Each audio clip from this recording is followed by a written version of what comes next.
chapter in computer science. The name of the chapter is Introduction to Basic 256. Now Basic 256 is a high level language. The full form of Basic is Beginners All Purpose Symbolic Instruction Code.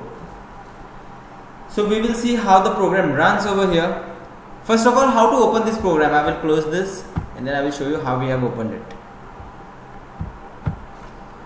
There are two options. The first one is you can go on the start menu here, click on Basic 256 icon and the window will open up. There is one more way, that is you can type Basic 256 over here and then you can just click on this. The window that opens up here has 6 main parts. I will show you all the main parts in detail. Here I have taken a picture of this and I have brought it in the Word file so that I can explain you one by one. So the first thing that you see over here is the title bar, that is the name of the file. No name is given here, so it's untitled by default. Second one here is all these options like file, edit, view, run, help. These are called menu bars. These are drop down options. I will show you one of them here. If you click here on file, this is a drop down option. We have new, open, save, save as, print and all these things. Yes. Let's go to the third part. Some frequently used tools. This one is a toolbar. Here we have various tools that are frequently used such as open, save, run, debug, undo, redo. We have all these things. Now this area that you see here, the bigger white area, is the area to write the program. It is called as program area. All the program will be written on this. If you want to load a saved program, it will get loaded on this section. Next, here we have the display area for text output, that is text output area. Here all the output that is related to text will be displayed.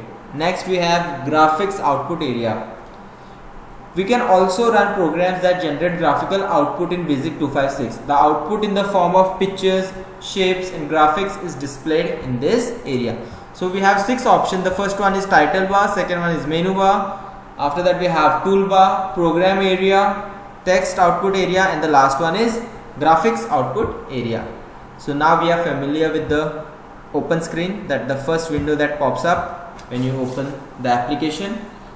Now let us see how you save a file. To save a file you have to click on this option over here. In menu bar you have to go to file, press on save as, you can choose the location and type the name, let's say my first basic file.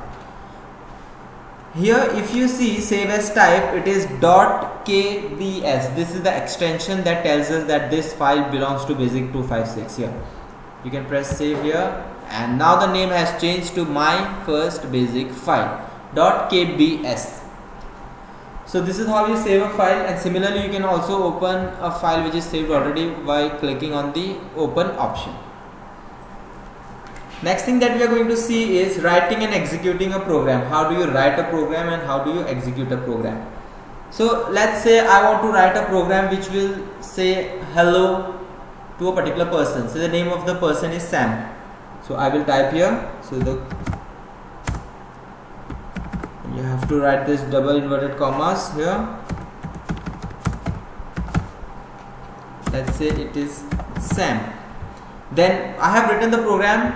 I have written the syntax. Now what do you mean by syntax? The rules for writing instructions in a programming language are called syntax. Remember this. These double quotes that I have used are very important. Now I will run the program. Hello Sam. So this is how the program will get executed. There is no output on this area because I have given a program which speaks the sentence that I have written there. Just listen. Hello Sam. Listen one more time. Here I have this option. In this option the run will be Hello Sam. Yes, this is how we. Hello Sam. Okay. So now we will see different syntax that we use to write the programs. The first one is if you want to print something, the print statement is used to display text and numbers on the text output area. So we have here print. This print statement will give us the output in the text area if I want to print somebody's name or maybe some sentence that I want to frame. Let's say I will type here my school's name is Sanskriti Educational Academy. I want this to come here as a text output. So I will say now run the program, and here I have the output. So I hope you have understood how to use print statement. Now I will just change this up.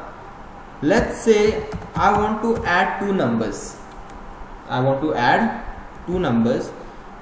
So what I will give a statement first saying that sum of 100 plus 75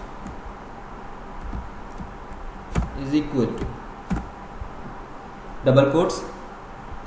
Let's run the program. Okay, perfect. Now I will write on the next line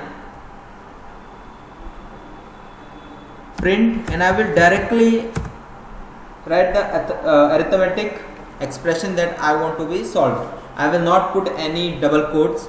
Let's say 100 plus 75. I have done it over here. Say run the program. If you see here, the output will come as 175. So this is how we write the program.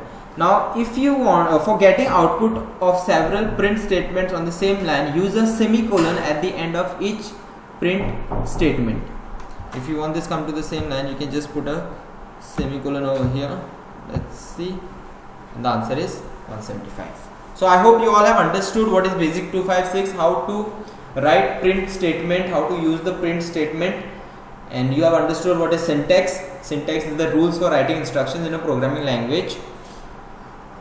I will see you again in new video, and we